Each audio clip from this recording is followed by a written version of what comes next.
Hello and welcome to Behind Numbers, the podcast where we look beyond the surface to uncover what's not visible from the outside. I'm your host, Alessandro Cozzi, and today I'm joined by Tara Spalding, a dynamic leader that has a career that spans from Silicon Valley startups to global trade companies. She is currently the strategic relationship advisor at Nusano, and beyond her current role, Tara has been a driving force in Utah's innovation ecosystem, leading at World Trade Center, being the CEO of Kinet Capital, and as a founder of Henhouse Ventures, she has supported hundreds of entrepreneurs in scaling and securing funding. Welcome to Behind Numbers, Tara. Thank you so much for inviting me, Alessandro, onto this really great podcast platform. Thank you so much for being here. And I just shared a very quick snapshot of your journey. And it is obvious that you have done so much during your career. And when you look back, I'm just curious, what were the defining moments that shaped your professional path? Which are really the moments that gave you the boost to get to where you are today? You know, Alessandro, this is a really important question. And I would say these moments were often defined by not only having a very unique market opportunity, but also the support from my mentors, my family, and also self-belief to take advantage of moving and just basically leaning in and engaging at those appropriate times. Early in my career, I took a moment or a leap of faith from transitioning from a sales rep to become a webmaster after basically teaching myself how to code, which opened the opportunity in my career to move to Silicon Valley, continue in web development in the late 90s and early 2000s, which really propelled me into the technology sector. The next moment is when I saw the founder of Salesforce.com come to our company. And I think we were one of the first 50 customers of his. And he deeply was concerned about how sales was using his software platform. And I knew at that point in time that the next trajectory was going to be about data management as well as customer relationships and those communities. And that strategic play started to quickly unfold. So I did the next transformation of my career, picking up on that trend line. And over again, I've been able to just really jump into a new pathway that I see a very long projection and growth opportunity. You mentioned that I'm at a company called Nusano, and it is an isotope manufacturing company. And I think isotopes are going to be basically powering the future, from curing cancer to providing nuclear energy. And so luckily, I'm jumping in right now at the very early stage of this massive industry. And thankfully, going back to my point, it's not only self-belief that I can do this, but I've had wonderful encouragement as well to pursue this avenue of change. And I'm sure that when you have made those changes, you had some doubts. Meaning, from the outside, everyone sees just your milestones, but rarely they can see the doubts that led to what you are right now. So, was there ever a point where you thought in any of those changes, well, I'm just going to give up? Or what kept you going through some hard times that I'm sure that were there? Sometimes I did let go. Sometimes it just was what I basically would stack up as not in the cards for me at that time.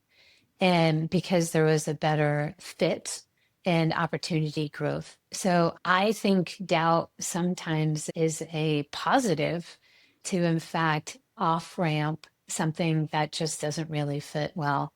You and I have been friends for years. We know that life goes by really too fast, and that moments are precious and we can't relive them.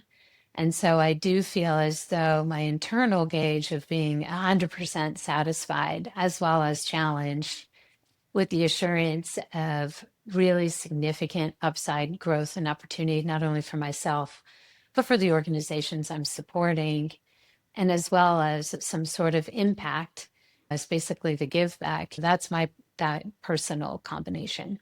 And usually when doubt crawls into my mind, Mhm. I componentize the doubt. Like, do I doubt myself and my skill set? Well, I can handle that. There's a pathway. Do I doubt the leadership or the culture? Well, maybe that's not a good fit. Do I doubt the market opportunity? Well, then what market is bigger and more appealing to me?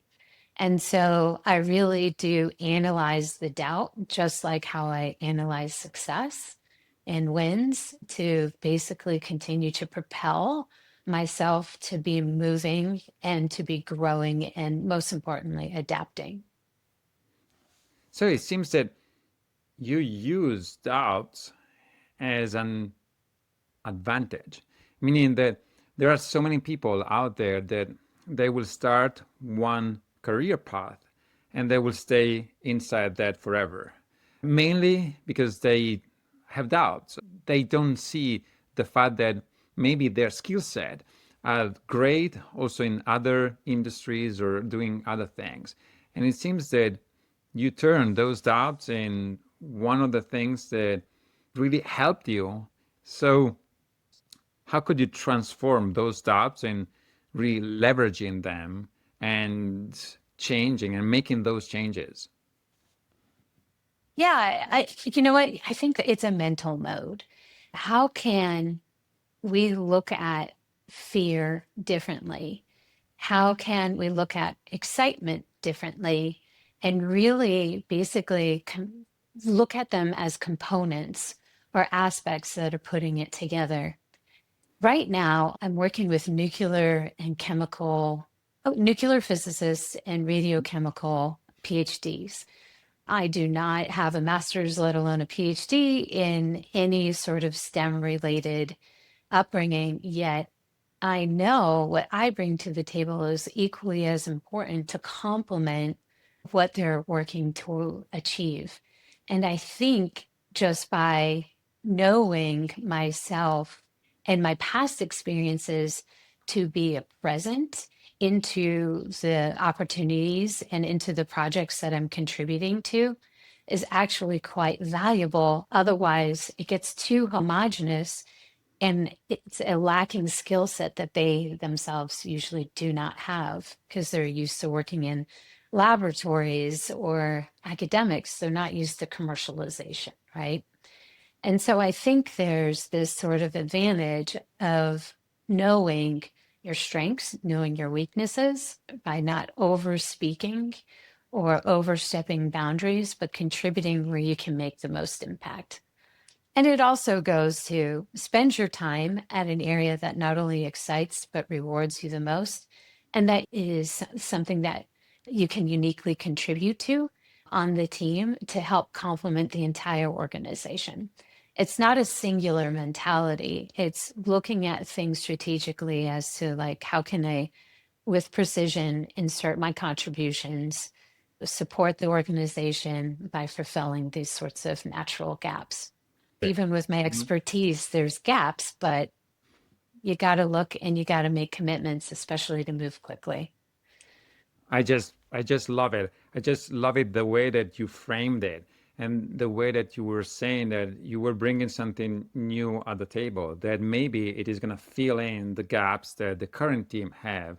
And so that's what is unique. Knowing your strength, it is one of the best thing that you can do about yourself so that it is easier to move. It is easier to take those risks. I want to change subject for a second because you have mentored and empowered so many women out there. Yes. And so I wanted to ask you a couple of things.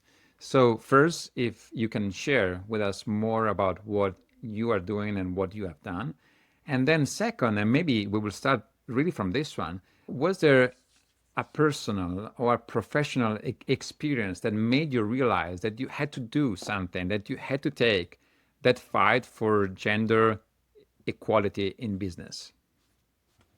Yeah, you're right. I do mentor, gosh, I've probably mentored well over 500 entrepreneurs directly. And because I ran an incubator as well as an accelerator, I've seen thousands of entrepreneurs around the world. I do not exclusively mentor women. I believe mentoring anyone who's willing to be mentored is critical. And I really do like mentoring a diverse group. I guess where I get intolerant is when I have one or two meetings and make one or two suggestions, and the entrepreneur flakes out or doesn't listen, then I realize we're wasting each other's time. And again, time is the most precious thing.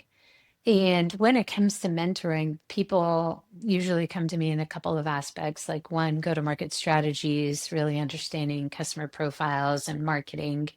So there's often a lot of follow on conversations with that. Or the Mhm. second is fundraising. And by getting into fundraising, then you've got to look at the company's existing financials as well as the pro formas, the projections to see if, in fact, what is the appropriate pathway for their business. And I too am an investor, an active investor as well for early stage angel sort of programs. And I think that sort of touch point that I have also helps me personally with due diligence of like, is this a founder that I believe in? And I see those sorts of trajectories. What's funny is I put them through this same evaluation that I do with myself with their own doubts. Everybody has doubts.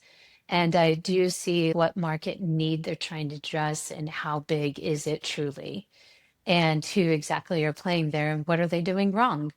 And so it's very interesting with what I mentor is also how I evaluate the direction that I apply myself in these more scale up sorts of roles as well. So the fundamentals do not change at all. Yeah. And you Mhm. asked about the moment of time that really triggered my mentoring. It was before I started my incubator.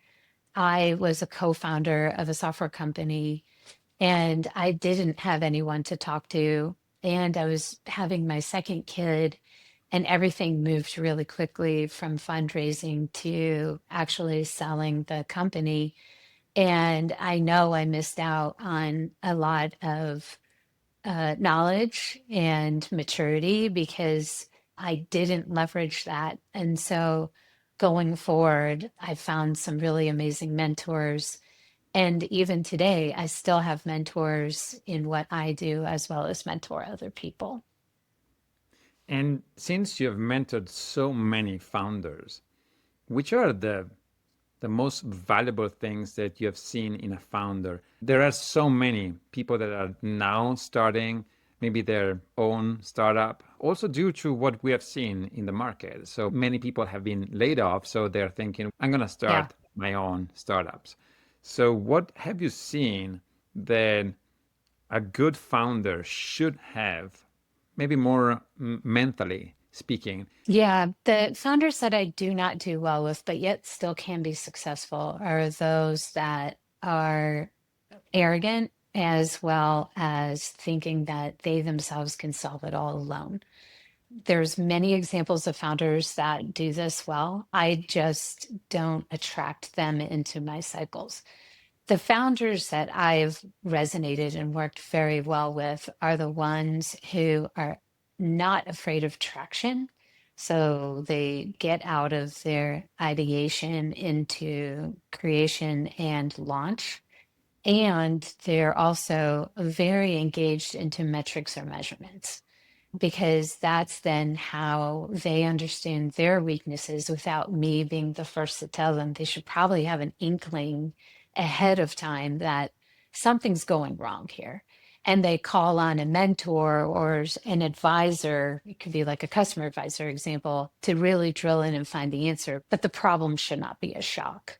And so I think founders who have the excitement and curiosity as well as the capability of executing to traction is great. but then not being too arrogant or too self-consumed on their own thought processes to figure out what can be done differently or improved so that the scaling can be factor. And then the last thing is founders who are willing to make their own money instead of ask for it. The best time to raise money is after you've gotten money from customers. And so True. I think that's a really key thing because I've seen a lot of founders saying, I need to raise a couple $100,000 first before I can take this to market. And oftentimes that's a problem. And they're just not thinking through their business model creatively enough, or they're afraid. So it seems that you're really helping them on different aspects and different topics. Yeah. And one of the things that you're helping them with is how to be really a good leader.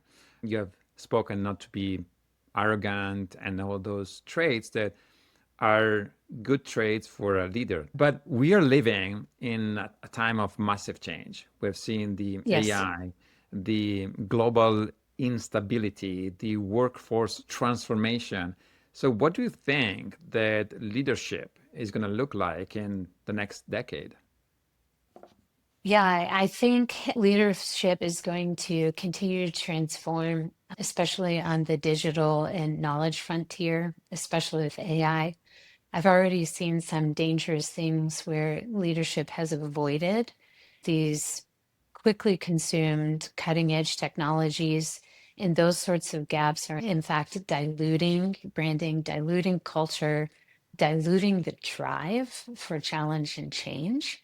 And I think that's problematic.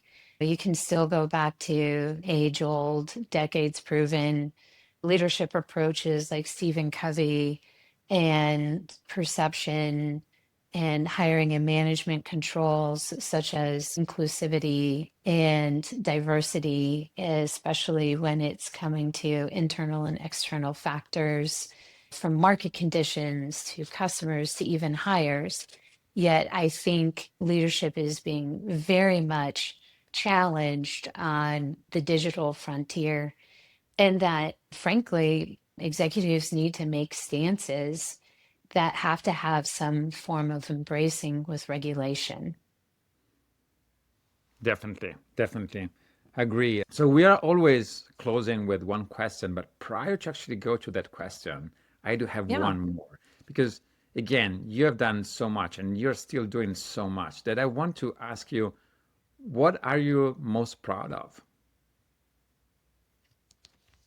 Yeah, that's a hard question to answer because I think what I'm always surprised by is that I can enter a room quietly and yet gain the attention or the ear, basically the respect of very recognizable individuals because they know the projects and the impact and the aspects that I've put my name on. To make it on my list is hard. Again, that goes back to we only live once, so choose wisely. And I've been greeted by people that I've worked with years and years ago, and they come back and they're like, gosh, I remember when you did this or that. I am proud of my work ethic. I'm definitely proud of my ethics as well as the impact that not only my roles have done, but also how I've balanced it with my personal life.